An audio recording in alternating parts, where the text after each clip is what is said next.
Hi hello welcome to post 360. నేను మీ మురళీ రాపల్లి. ఇప్పుడు బోరగడ్డ అనిల్ అనే వ్యక్తి మీకు తెలుసా అన్న? నాకు తెలియటం పచ్చి బూతులు తిడతాడని అందరికీ తెలుసు. అతను లేనిపోయిన ఇప్పుడు అతనికి మా వైఎస్ఆర్ కాంగ్రెస్ పార్టీకి సంబంధం లేకపోయినా సో ఈ మీడియా అంతా మాకేదో సంబంధం ఉన్నట్టుగా కట్టు కథలల్లి 2-3 ఏళ్ళు బాగా తిప్పారు. మేము ఎక్కడన్నా అతను అరెస్ట్ అయితే ఖండించావా? లేదు. మాకు సంబంధం ఉంటే మేము ఖండించేవాళ్ళంగా. Simple logical point. ఇప్పుడు మాకు సంబంధించిన అనేక నాయకులు అరెస్ట్ అయితే మా నాయకులు వెళ్ళి పరామర్శించారు, మా నాయకులు వెళ్ళి ఖండించారు వాటిని. సో ఇది అరెస్ట్ అన్యాయం, అక్రమంగా మీరు అరెస్ట్ చేశారని చెప్పి మేము మా బాధను వినిపించాం. మరి అదే బోరగడ్డ అనిల్ అరెస్ట్ అయినప్పుడు మేము స్పందించలేదంటే మాకు అతను సంబంధం లేదని అర్థం. మరి అంత సంబంధం లేని వ్యక్తి జగన్మోహన్ రెడ్డికి నేను ప్రియ శిష్యుని అని ఒక టీవీ ఛానల్కి ఇచ్చినటువంటి ఇంటర్వ్యూలో మాట్లాడుతూ ఉన్నాడు. జగన్మోహన్ రెడ్డి ప్రియ శిష్యుడు అని చెప్పుకునేంత ధైర్యం ఎక్కడి నుంచి వస్తుంది సార్? ఇది జగన్మోహన్ రెడ్డి గారి బ్రాండ్ని చెడగొట్టడం. ఇది బోరగడ్డ అనిల్ అంటే వాళ్ళు జగన్మోహన్ రెడ్డి గారు శిష్యులు ఎట్ట అవుతారు అసలు?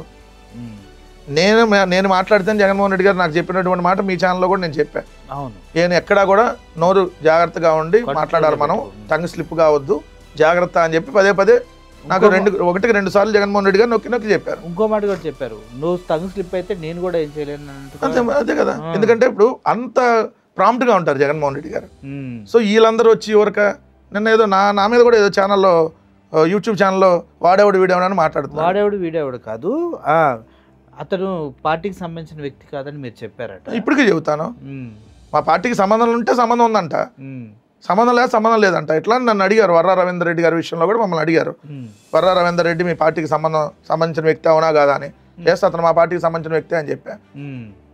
ఎస్, మా పార్టీకి సంబంధించిన వ్యక్తి కాబట్టి సంబంధించిన వ్యక్తి అంట. సో బోరగడ్డ అనిల్ అతను మనకు సంబంధం లేదు వ్యక్తి.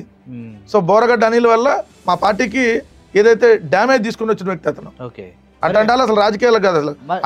ఇట్లాంటి వాళ్ళు ఏ రాజకీయ పార్టీలో ఉన్నా ఆ పార్టీకే నష్టం. సో బోరగడ్డ అనిల్ అనే అతను చాలా తప్పుడు మాటలు మాట్లాడుతూ ఉంటాడు. సో బోరగడ్డ అనిల్ది మేము అధికారంలో ఉన్నప్పుడు నేనే అనే ఛానల్లో ఖండించా. ఆ రోజు పవన్ కళ్యాణ్ గారి పిల్లల మీద వీళ్ళు మాట్లాడినప్పుడు ఆ రోజు కూడా మాకు వైఎస్ఆర్ కాంగ్రెస్ పార్టీకి అంటగడితే చెప్పా, అతను మా పార్టీకి సంబంధం లేదు, మా పార్టీలో మెంబర్షిప్ కూడా లేదు, మా పార్టీలో అతనికి ఎటువంటి పదవులు లేవు, అతను మా పార్టీకి సంబంధించిన వ్యక్తి కాదు అతనని క్లియర్గా చెప్పా. మళ్ళీ కూడా చెప్తా ఉన్నా. సో మా పార్టీకి సంబంధం లేనటువంటి వ్యక్తులు ఏదో మన మీద చేస్తే మనం రియాక్ట్ అవ్వాల్సినటువంటి పని లేదు. సో పార్టీ చూసుకుంటుంది, అది పార్టీ చూసుకుంటుంది. ఎస్. అయితే పార్టీకి జగన్మోహన్ రెడ్డి మాట్లాడే విధానం కానీ మీరు కానీ ఏ అనలిస్ట్ అయినా ఏ అధికార ప్రతినిధి అయినా చాలా ఉందాగా మాట్లాడతారు, విత్ ప్రూఫ్స్తో మాట్లాడతారు. ఇలా మాట్లాడమని మీకు పార్టీ నుంచి ఏమైనా గైడ్లైన్స్ వస్తాయా, లేదంటే మీరే కలెక్ట్ చేసుకుని మీరే మాట్లాడుతూ ఉంటారా? సార్ ఇప్పుడు మాకు సజ్జల రామకృష్ణారెడ్డి గారు కావచ్చు, లేదంటే మా మీడియా కోఆర్డినేటర్గా రాష్ట్ర ప్రధాన కార్యదర్శిగా ఉన్నటువంటి పూడి శ్రీహరి గారు కావచ్చు, సో లేదు మేము ఎప్పుడైనా జగన్మోహన్ రెడ్డి గారిని కలిసినప్పుడు కూడా సో మనం ఎప్పుడైనా ఆధారాలతోనే మాట్లాడాలి. మీకేమైనా డేటా తెలియకపోతే అడగండి, ఎందుకంటే స్టోరేజ్ ఉంటుంది కదా వాళ్ళ దగ్గర. సో మీకు ఏదైనా పలానా లెక్కలకు సంబంధించిందో పలానా దాంట్లో పలానా ఏం జరిగిందనే విషయాలు తెలియకపోతే అడగండి తప్ప ఎక్కడా కూడా వేగ్గా మాట్లాడద్దు. మనం అవతలాల మీద విత్ ప్రూఫ్తోనే విత్ ఆధారాలు చూపించే మనం మాట్లాడాలి అనేది మాకు క్లియర్గా చెప్తారు. రెండోది చాలా పద్ధతిగా మాట్లాడాలి. సో హుందాతనాన్ని ఎక్కడ కోల్పోవద్దనే చెప్తారు. కానీ కొన్ని సందర్భాల్లో డిబేట్లోకి వెళ్ళినప్పుడు అవతల వాళ్ళు ప్రవర్తించే విధానాన్ని బట్టి కూడా మనం కొంచెం గట్టిగా మాట్లాడాల్సి వస్తుంది. తప్పలేదు. సో కానీ మానిటరింగ్ చేస్తారు ఖచ్చితంగా. సో చేసి కొంచెం ఆవేశం తగ్గించుకోవాలని, లేదంటే కొంచెం వాళ్ళు రెచ్చగొట్టిన సమయంతో ఉండాలి. ఎందుకంటే నిన్ను రెచ్చగొట్టి వాళ్ళు నీ నుంచి టంగ్ స్లిప్ అయ్యేటట్టు చేసి వాళ్ళు లాభం పొందాలని చూస్తారు. సో అదే కదా జగన్మోహన్ రెడ్డి గారు కూడా. సో అంత పద్ధతిగా అంత నిజాయితీగా వ్యవహరిస్తుంది పార్టీ. సో దాని నుంచి మేము కూడా అలవర్చుకోవాలి. సరే మన వల్ల ఎప్పుడైనా నష్టం జరగకూడదు, లాభం జరగకపోని.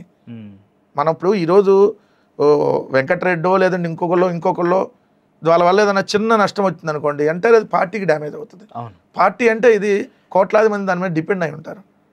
సో అది మనం తెచ్చుకోకూడదు. ఇప్పుడు నిన్న చూడండి దీపక్ రెడ్డి విషయంలో ఎంత వాళ్ళు ఒక మాట అనేటప్పటికి మొత్తం దేశవ్యాప్తంగా ఉన్న 0.5% పరువు కూడా పోయింది కదా.